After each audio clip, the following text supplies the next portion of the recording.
Fellow Kenyans, welcome to Gashi's Command TV, the tallest man in Black Africa. Miguna is back. When I saw him at JKIA, I saw uncomposed Miguna. Fear all over his face, uncomposed. And it was not Miguna that I know. He could not even be coherent. He was incoherent. And the man is like a pale shadow of himself. I don't know whether it is the jet lag and the many hours of flight. I don't know. But it could be the reason. But it is also very important to note that when the history of this country will be written, Raila Amolo Odinga will be vindicated of deporting Miguna. Miguna was actually deported by Uhuru Kenyatta and William Samoei Ruto. Baba was nowhere. He was not in power, and he has not ever been in power. Although many people have said he could have used his influence, I think Uhuru Muigai Kenyatta and William Samoei Ruto were very much determined to ensure that Miguna remained in exile. When I see the overzealous officers, the way they were treating him in the airport when he was being deported, remember his famous words, "I'm not boarding, I'm not boarding, I'm not boarding." Remember those words by Miguna, somebody who was under siege. So in this video, I want us to look at exactly what is happening in Miguna, or why he was the way he was, because we saw a different Miguna. And before we do that, if you're here for the first time and have never subscribed to our channel, kindly subscribe to our channel. It is free. For our viewers, I kindly request you to like this video. Just give it a thumbs up. And for our supporters, we are very, very grateful. The man went to the hotel and maybe took a breakfast. And then we next saw him at Uhuru Gardens. Still in Uhuru Gardens, Miguna didn't look very happy. He didn't look very much impressed by the situation.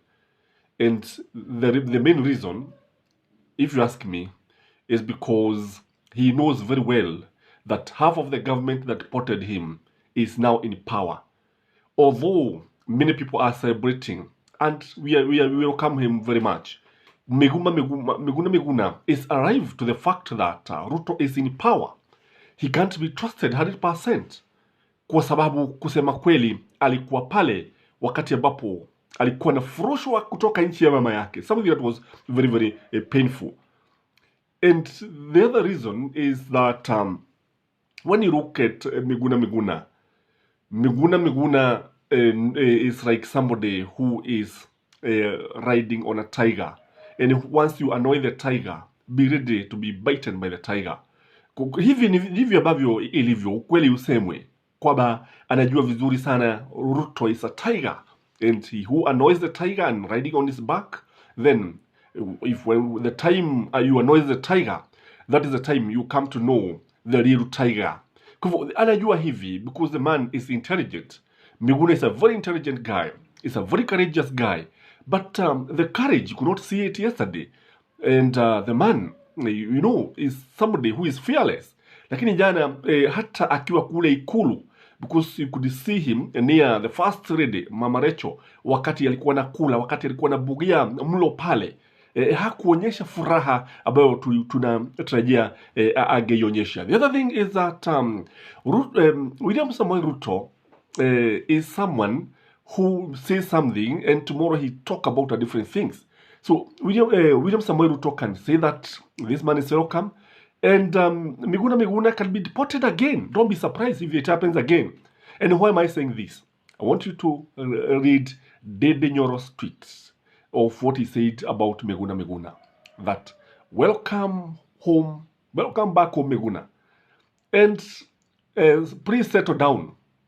It is good to not cause drama. And before you start causing drama, knows the ways of the king, of the new king. He went further and he said and tweeted that it is important to remember who deported you in the first place. That is Dedi Nyoro for you, telling Miguna. And he told them, welcome, na ukae kama Wakenya wengine. If you ask me, this is a threat. This is a threat. This is a warning. And that is why you saw Miguna. He is coming back home, but the man is not sure. Kwa sababu ukiangalia utaona, when Dedi Nyoro talks, it is like the president who is talking. Just like Kipchumba Murkomen, when Kipchumba Murkomen talks, it's like Ruto is talking. Just like when you see some people talking, you know who is talking for sure. That is what we mean. So he is very much afraid because of these kinds of threat. In fact, the main reason why he was facilitated to come is because the main reason is actually to disorganize Baba, especially in Luo Nyanza, and again to embarrass Uhuru Muigai Kenyatta and Baba.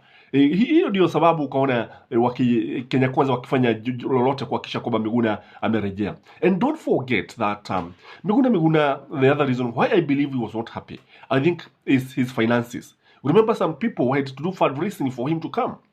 He didn't just come. And that is why it took a lot of time, because I think there was no money. His facilitation flight ticket maybe needed some money. And when you see people fundraising, it tells a story of somebody's pockets. The other thing is that I believe Miguna needs security for sure, because the people who deported him are over. The people, his enemies are over. And if William Samoei Ruto is genuine, let him provide him with 24-hour security. In fact, he needs several bodyguards, because people are not, some people are not very happy that he's here. And we know the man, because he who talks too much doesn't harm. Mwenye kelele hana neno, Waswahili wanasema hivyo. Lakini tujue kwamba in the process of his drama, in the process of talking too much, he is also likely to hurt some people. Because I know from any time from now, Miguna is likely to be on the roads, maybe campaigning, attacking Uhuru Muigai Kenyatta, attacking Baba, and even William Samoei Ruto. Because when you look at Kenya Kwanza government, they are rattled by his coming. Hawana furaha vile ambavyo ungefikiria. Unajua wakati mwingine ni vizuri kuongea ukweli na kuonyesha vile mambo yalivyo, kwa sababu Kenya Kwanza sio kwamba nampenda sana Miguna, kama nilivyokuwa nikisema mara kwa mara. Wanafanya hivi ili kumwaibisha Baba na kumwaibisha Uhuru Muigai Kenyatta. Kwa hivyo tena tujue kwamba Miguna is a drama king. As a drama king, he is likely to cause a lot of antagonism to many people. And the other thing that we are likely to say is that those who deported him should actually apologize. I expect Uhuru Muigai Kenyatta, I expect William Samoei Ruto to apologize to Kenyans for what they did to this person. Because whatever was done to Miguna should not be done to any human being. When your country disown you and deport you to another country, it is the worst crime of human rights. It is the worst crime that cannot be committed by any leader. And Miguna is a Kenyan, just like the courts have always pronounced themselves. And if there's one thing that Kenyan courts did, was to stand with Miguna and his rights. Because just imagine being taken away from your mother country, where you know very well that is where even your mother was born, even your grandfather was born in that country, and you're also born in that country. Your mother is buried in that country. You are educated in that country. I think it was the worst thing that could happen to a human being, and it should never happen again. Lakini tujue kwamba we are not yet out of the woods, because when we look at Kenya Kwanza government, ni watu ambao wameanza ukiangalia vile ambavyo wameanza kuongea vile ambavyo wanaona pale. I think this is, when you look at the way they have been treating the media, this is the kind of government that is not going to hesitate to stop people who are going to criticize it. Ukisikia wakisema mara kwa mara, they are ready to be criticized, they are ready to be corrected, be very much afraid. because I only believe the only person who could have allowed people to talk the way they want, to do what they want, as long as they're not interfering with other people's right, it is Baba himself. And just like Kibaki did, because Kibaki was very patient and allowed people to talk, and people were given freedom. And sometimes they were wondering whether this is Kenya. I remember people like Museveni complaining that Kibaki and Baba had given the country so much freedom, which was not necessary, which was risky. I don't know what you think, but that is my take. And this is Gashis Kema in the Tallest Man in Black Africa. And may you have a blessed week. Till next time. Bye bye.